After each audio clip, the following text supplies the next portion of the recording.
যে মুখ্যমন্ত্রী প্রতারণা করেন মানুষের সাথে, প্রতিনিয়ত প্রতারণা করে যান, মানে মানুষকে বোঝাবি না। আমি তো সমাধান করে দিলাম, দেখো কোন মিটিং এ গেছিলেন, দেখুন আপনারা কিরম ভুল বলি দেওয়া হয়েছে। 26,000-কে বলি দিয়েছে মমতাকে বাঁচাতে রাজ্যের আইনজীবী। অযোগ্য মুখ্যমন্ত্রী। কেন অযোগ্য? কারণ যে মানুষ দায়িত্বশীল পদে থেকে দায়িত্ব নিতে অস্বীকার করেন, দায়িত্ব নিতে ব্যর্থ হন, দায়িত্ব নেওয়ার যোগ্যতা দেখাতে পারেন না, সেই মানুষকে অযোগ্য বলা ছাড়া আমার কাছে দ্বিতীয় কোনো রাস্তা ছিল না। নমস্কার, আপনারা দেখছেন দ্য ইন্ডিপেন্ডেন্ট বেঙ্গল। আমি শিবম। নজিরবিহীন এক দৃশ্য, যেখানে রাজ্যে পুলিশ লাঠি চালায় শিক্ষকদের উপর, পাশাপাশি প্রাথমিকে প্রায় 40,000 চাকরি বাতিলের খারাজ হলে রাজ্যের উপর, সেদিনই আবার বিচারপতি ব্যক্তিগত কারণে এজলাস ছেড়ে অব্যাহতি নেন। সব মিলিয়ে রাজ্য রাজনীতি, চাকরি, শাসক, এক অভূতপূর্ব ঘটনা আমাদের এই সোনার বাংলায়। আর এই নিয়ে কথা বলতে আমাদের সঙ্গে উপস্থিত আছেন আইনজীবী সব্যসাচী চ্যাটার্জি। দাদা, প্রথমেই দ্য ইন্ডিপেন্ডেন্ট বেঙ্গলে স্বাগত। কোথা থেকে শুরু করব জানি না, আজকে যে টিভির পর্দায় যে ছবি, যে দৃশ্য আপনি দেখলেন, কিভাবে ব্যাখ্যা করবেন? কেন জানো না কোথা থেকে শুরু করবো? সবাই জানে 13ই মে 2011 পশ্চিমবাংলার বুকে আমরা খাল কেটে কুমির এনেছিলাম। আমাদের প্রত্যেককে এটা বিশ্বাস করানো হয়েছিল, একটা বড় অংশের মানুষের মধ্যে, যে পশ্চিমবঙ্গে বোধহয় 34 বছরের সরকারটা পরিবর্তন করলেই সবকিছু হয়ে যাবে। একটা ক্যাপসুল গেলানো হয়েছিল, পরিবর্তনের ক্যাপসুল, যে মানে সামথিং নিউ ইজ রিকোয়ার্ড। কেন রিকোয়ার্ড, কেন প্রয়োজন, কি হবে, তার উদ্দেশ্য কি, যারা আসছে তারা কি করবেন, তাদের ক্রিডেন্সিয়াল কি। এবং আমার সামাও মনে হয়েছে পশ্চিমবঙ্গের মানুষ এই বিপদ তারা ডেকে এনেছিলেন নিজেরা। 2011 নির্বাচনে 34 বছরের বামফ্রন্ট সরকার চলে গেছিল। শান্তির প্রশ্ন, প্রগতির প্রশ্ন বেশিরভাগ মানুষের, শিবম, খুব পরিষ্কার কথা, যে আমরা যারা সামাজিকভাবে কোনো একটি অবস্থানের মধ্যে আছি, যেখানে সামাজিক স্বীকৃতি আছে, অথবা অন্য কোনো অবস্থানে বিরাজ করি, আমাদের কথা বলছি না, অ্যাট লার্জ মানুষ পশ্চিমবাংলার, তাদের জীবন কোন জায়গায়।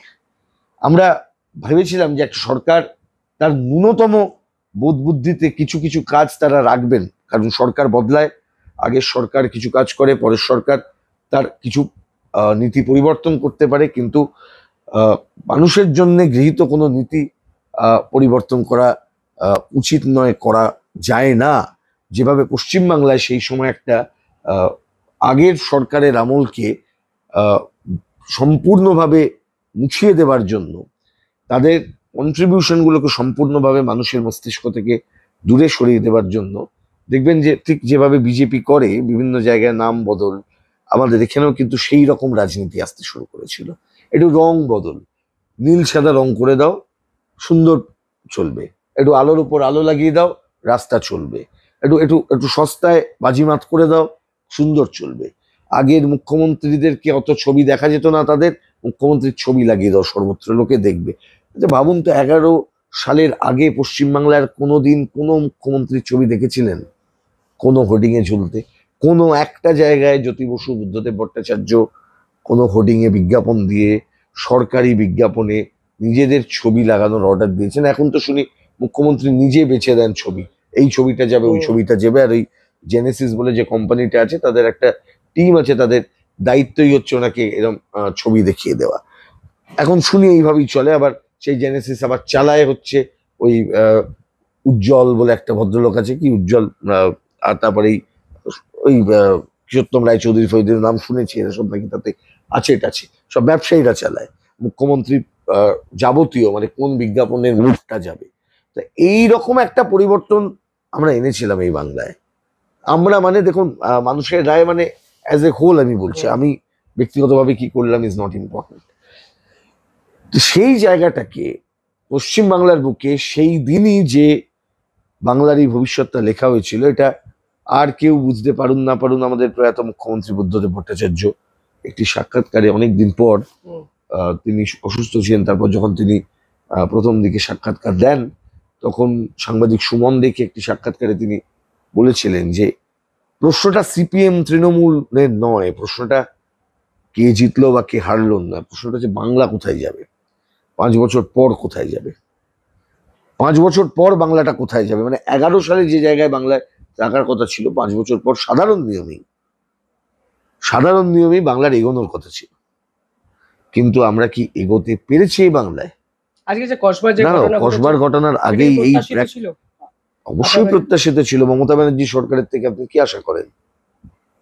যে সরকার সুদীপ্ত গুপ্তকে লাঠিপেটা করে হত্যা করে একজন ছাত্র ভোট চাওয়ার দাবি করে মিছিল করেছিল, যে সরকার মইদুল ইসলাম মিদ্দা একজন যুবক, যে আমাদের সঙ্গে, আমি সেই মিছিল ছিলাম, সেইখানে আমাদের সবাইকে লাঠি পিটিয়েছিল, আর ওই মইদুল ইসলাম মিদ্দাকে লাঠি পিটিয়ে হত্যা করেছিল, এমন মার মেরেছিল সেটা 3 দিনের মাথায় মারা যায়। কেন? ছেলেটা কাজের দাবি করেছিল।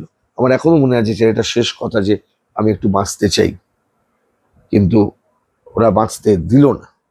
যে সরকার বিভিন্ন সময় একদিকে দেখাবে মানবিক মুখ আর তারপরেই দেখাবে দানবিক মুখ, যে মুখ্যমন্ত্রী প্রতারণা করেন মানুষের সাথে, প্রতিনিয়ত প্রতারণা করে যান, মানে মানুষকে বোঝাবি না, আমি তো সমাধান করে দিলাম, দেখো কোন মিটিং এ গেছিলেন, দেখুন আপনারা কিরকম ভুল করছেন, আপনারা বিচার করুন। মুখ্যমন্ত্রী সব মিটিং এ যান, নিজের ছবি লাগান, ওই দিনের মিটিং এ কোনো ব্যানার লাগাননি, কিন্তু ছবি লাগাননি, নিজের নামে মিটিং ডাকেননি, চিফ সেক্রেটারি মিটিং করেননি,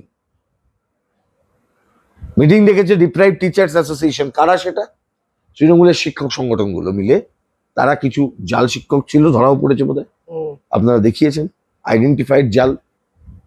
তো মনে হয় যারা আইডেন্টিফাইড নামটা ধরে এক্ষুনি ছবি টবি দিয়ে স্কুলের নাম দিয়ে টাঙিয়ে দেওয়া উচিত, দে শুড বি আইডেন্টিফাইড।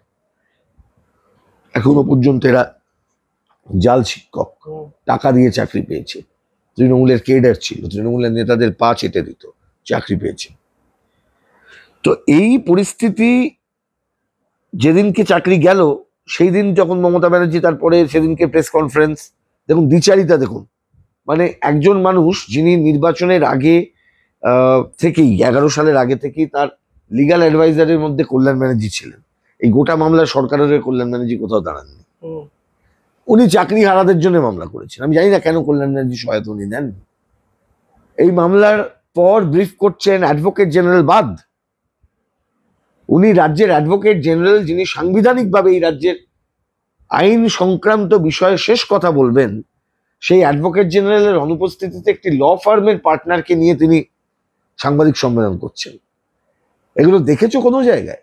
উনি তো মুখ্যমন্ত্রী, ওনাকে কথা বলতে হবে মিনিমাম তার ক্যাবিনেট র্যাঙ্কের মানুষ, যিনি অ্যাডভোকেট জেনারেল, আইনের বিষয়ে, কোর্টের বিষয়ে, আদালতের বিষয়ে। অন্য তাকে দেখতে পাইনি আমি। কালকে না পরশু বলেছেন একটা টিম করে দিলাম, লিগাল টিম, সেখানে আমি লয়ার কাউকে দেখলাম না, সব নিজেদের মন্ত্রীদের দিয়ে টিম বানিয়ে নিয়েছেন, মানে, এবং সেখানে নিশ্চিতভাবেই রাজ্যের অ্যাডভোকেট জেনারেলের কথা আমরা দেখতে পেলাম না। তাহলে ওনার টিম অন্য কিছু, সাংবিধানিক টিম নয়, এক্সট্রা সাংবিধানিক, এক্সট্রা কনস্টিটিউশনাল। ছবিটা খুব হেজি হয়ে যাচ্ছে শিবম, আমাদের এই বাংলার রাজনীতিটা খুব গুলিয়ে দেওয়া হচ্ছে সর্বত্র। বিকাশ রঞ্জন দাদা, ভট্টাচার্যকে আইসোলেশন করা হলো, আপনারা আবার কি আমি মনে হয় বুঝা- গুলিয়ে যাওয়ারই পার্ট? প্রতিটা জিনিস তুমি কি দেখলে? পরশুদিনকে কিছু লোক ভাবলো মানবিক মুখ্যমন্ত্রী, এরপরে বোধহয় ওনার একটু সংশোধন করে নিতে ইচ্ছে হবে, উনি সংশোধন করে নেবেন, উনি ব্যবস্থা করে দেবেন কিছু। উনি কোনো, মনে আছে করোনার সময় একটা ছবি এঁকেছিল একটা দেওয়ালের সামনে, মমতার একটা ছবি দাঁড়িয়ে একা করোনা সামলাচ্ছি। আম্বেদকর বলতেন যে hero warship in politics is really dangerous.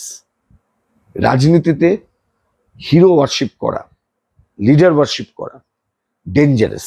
পশ্চিমবঙ্গবাসী হিসেবে আজকে যদি এটা উপলব্ধি না করেন, তাহলে না, আপনি মমতা বাঁচিয়ে নেবে, অনেক মানুষ বলে আর যাই হোক দিদি আছে বাঁচিয়ে নেবে। শিক্ষকদের মধ্যেও কেউ কেউ ভেবেছিলেন।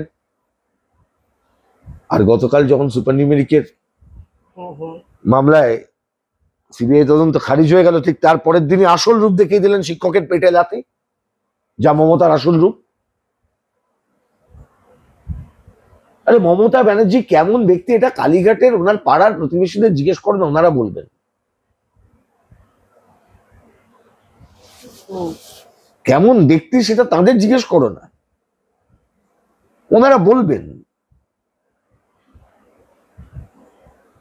কানা ঘুষো যে কথাগুলো শুনতে পাও, এই প্রশ্নগুলো করা কি অপরাধ? যে একজন মুখ্যমন্ত্রী, তার পরিবারের লোকজনেরা, তিনি মুখ্যমন্ত্রী হবার পর রকেট গতিতে তাদের সম্পত্তি বৃদ্ধি পেল, আমি বাকি মন্ত্রী, বাকি নেতা, তৃণমূলের ওই বাকি মুরব্বীদের কথা বললাম না। রাজ্যের মুখ্যমন্ত্রীর পারিবারিক লোকেদের উনি আবার যদি বলেন সব আলাদা হয়ে গেছে, আমি জানি সব আলাদা, উনি বলেন সব আমার ভাই বাবুন আলাদা, আমার ভাই কার্তিক আলাদা, আমার ভাই ও আলাদা, সব আলাদা আলাদা থাকি, আমরা ভাইফোঁটায় মিলি, আমরা এতে মিলি। বড় ব্যাপার স্যাপার। আনফর্চুনেট পার্ট হচ্ছে না, সব ভাইরা তাদের পরিবারের লোকেরা একটাই ঠিকানা ব্যবহার করেন, 30-এর বি বোধহয় হরিশ্চার স্ট্রিট। দেখুন, কাজরি ব্যানার্জির এফিডেভিট খুলে বার করুন, এক ঠিকানা। মমতা ব্যানার্জির এফিডেভিট খুলে বার করুন, এক ঠিকানা। অভিষেক ব্যানার্জির এফিডেভিট খুলে বার করুন। কালকে সুপ্রিম কোর্টের এই জাজমেন্টটা কি আপনার মনে হয় এটা তৃণমূলের জয়, একটা বড় জয়? বলি দেওয়া হয়েছে 26,000-কে, বলি দিয়েছে মমতাকে বাঁচাতে। সুপ্রিম কোর্ট মমতাকে বাঁচানোর জন্য আগে চেয়েছিল এই মামলার রায়টা হোক, পরে এটা হোক। মানে সুপ্রিম কোর্ট চেয়েছিল? রাজ্যের আইনজীবীরা।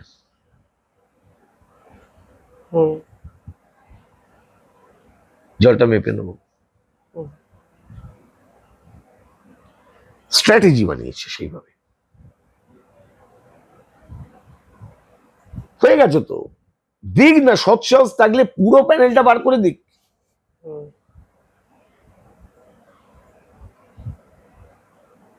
এটা তো প্রশ্ন উঠবেই, যারা অপরাধ করলো তাদেরকে।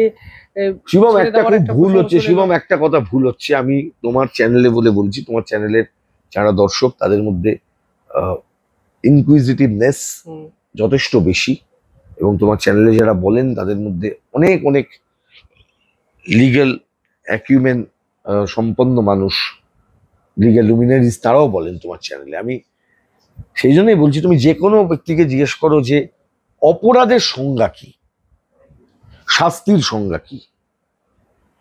এই মামলাটি যেটিতে রায় এসেছে, এই মামলাটিতে না অপরাধ চিহ্নিত হয়েছে, না শাস্তি নির্ধারিত হয়েছে।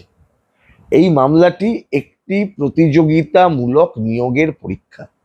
সেই পরীক্ষায় কিছু চাকরি চাওয়া ছেলে তারা মামলা করেছেন, তাদের মনে হয়েছে এখানকার প্রক্রিয়া ত্রুটিপূর্ণ থেকেছে।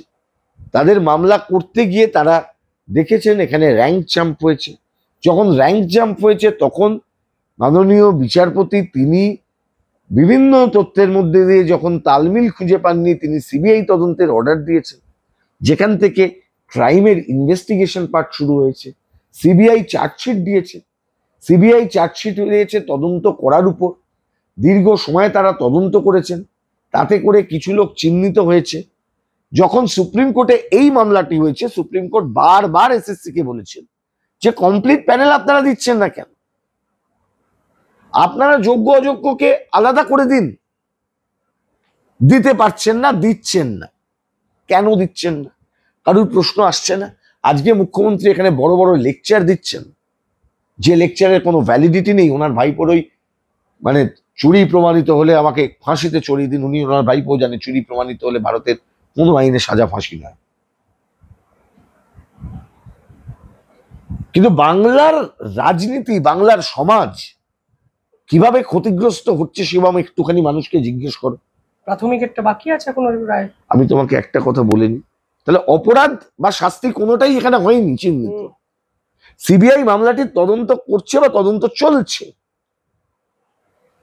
কাঠগড়ায় দাঁড়াতে হবে পার্থ চ্যাটার্জিদের,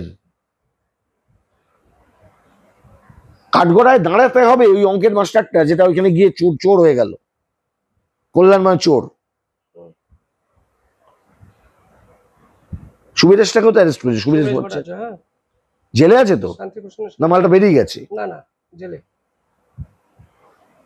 তারপরে শান্তিপ্রসাদ, দেখলেই কিরকম চোর চোর তৃণমূলী মনে হয়। পাক কমিটির রিপোর্টে এদের মুখ দেখে শোনো, এদের মুখগুলোই কিরকম চোর চোর তৃণমূলী মনে হয়। বাড়ির লোক টোকরা শুনুন, একটু বুঝুন, এইরকম মমতার হাত পড়ার পর আপনাদের পরিবারের লোক সম্পর্কে এগুলো আমরা বলছি, ওগুলো ভেতর থেকে আসছে। কোন বিশ্বাস করুন, কোনো খাদ নেই এই বলার মধ্যে। আপনাদের মতন লোক যারা ওখানে গিয়ে চাটুকারে পরিণত হয়েছেন, তাদেরকে এটাই আমরা বলে থাকি। বিশ্বাস করুন, আপনাদের সবাই শুনছেন, এই যে শান্তিপ্রসাদ চোর, সুবিরেশ চোর, ওদের এরকম করেই মানুষ কথা বলে। এরপরে ওদের যদি সম্মান থাকে, এদের যদি লিগ্যাল লড়াই করবেন, বাড়ির লোকেরা জান কেন আমি জানি না, সব লোকের জন্য উচিত নয় যাওয়া। প্রশ্নটা হচ্ছে যে এর পরে কি হবে। প্রাইমারি আছে, পঞ্চায়েতের নিয়োগ আছে, পুলিশের নিয়োগ আছে, সিভিক ভলেন্টিয়ার্স নিয়োগ আছে, পুরো দুর্নীতি আছে, সব কটা পুরসভাতে লাইন দিয়ে ঢুকেছে। যাও না, এই বালিতে যাও, বালিতে যাও, বালি পুরসভার দুর্নীতি খোঁজো, প্রতিটা জায়গায় দমকল আছে। বন দপ্তর, মমতা ব্যানার্জির অভিযোগ আছে ওই ছেলেটা যখন বনমন্ত্রী ছিল তখন কি করেছে, এটা মমতা ব্যানার্জির এফআইআর, মানে করা উচিত ছিল। নির্বাচনী বক্তৃতায় বলেছিল রাজীব ব্যানার্জি নিয়ে, মনে পড়ছে তো বক্তৃতা, দম জুড়ে কি উনি বলেছিলেন? তাহলে তাহলে এটা যদি চলতে থাকে, বাংলার তো প্রজন্মের পর প্রজন্ম শেষ হয়ে গেল না গেল না। আস্ক ইয়োরসেলফ, আমরা কোন বাংলায় বাস করছি? এটা কি কালীপ্রসন্ন সিংহের হুতুম পেঁচার নকশার লেখার সময়ের বাংলা, যেখানে অমুক বাবু, তুসুক বাবু, অমুক বাবু, তাদের রসিকতা, রসলীলা, টাকা পয়সার লাম্পট্য আমাদের দেখে যেতে হবে? মানে আমি আমার ভাষায় বলছি না, আমি তৃণমূলের সাংসদ কল্যাণ ব্যানার্জিকে কোট করছি। কেউ টাকা নিচ্ছে, কেউ লন্ডন যাচ্ছে, কেউ উপহার নিচ্ছে, সব 2 নম্বরই যখন এক জায়গায় তাড়াতাড়ি হয়ে যায়, এক জায়গায় হয়। কল্যাণবাবু জায়গাটা বলেননি, আমি জায়গাটা বলে দিচ্ছি, কালীঘাটের ওই বাড়ি, কালীঘাটের ওই মাথা, সেটা কল্যাণবাবু স্বাভাবিকভাবে ফর ইজ অবভিয়াস রেস্টুরেন্ট তিনি বলেননি। এখানে একটা বিচার ব্যবস্থার উপর মানুষের একটা আস্থা থাকে, কিন্তু প্রাথমিকের মতো একটা গুরুত্বপূর্ণ মামলায় বিচারপতি ব্যক্তিগত রিজনে অব্যাহতি নিলেন। আমি আবার বলছি শিবম, আস্থা শব্দটাকে রেখো না। এই পরিস্থিতিতে যে মানুষ আস্থা রাখতে যায় ব্যবস্থার প্রতি, সে মানুষ ব্যবস্থার প্রতি অবিচার করে। আস্থা রাখলে শুধু চলবে না, আস্থাটা অর্জন করাতে হবে। সরকার অ্যাকাউন্টেবল হবে না কেন শিবম? বড় লার্জার কোয়েশ্চেনটা বলো তো। তুমি, আমি, আমরা সবাই যে সময়টাতে বেড়ে উঠেছি, আমরা ছোটবেলা থেকে শিখেছি সরকারি কর্মচারীরা কাজ করে না, সরকারি হাসপাতালে ট্রিটমেন্ট হয় না, সরকারি পরিবহনে কোনো কাজ হয় না। আমরা শিখেছি সরকারি স্কুলে বাচ্চাদের পাঠালে তারা পড়াশুনো করে না। যখন আমরা শিখেছি তখন আমাদের মাথায় কিন্তু এই পরিস্থিতি দেখতে হবে এই ভয়টা ছিল না। আমাদের দেখতে হয়নি, আমাদের মাথার উপর একটা সরকার ছিল এই বাংলায়, যে সরকারের একটা চিফ মিনিস্টার ছিল, যে সরকারের যারা চালাতো তাদের মধ্যে একটা চেকস অ্যান্ড ব্যালেন্স ছিল।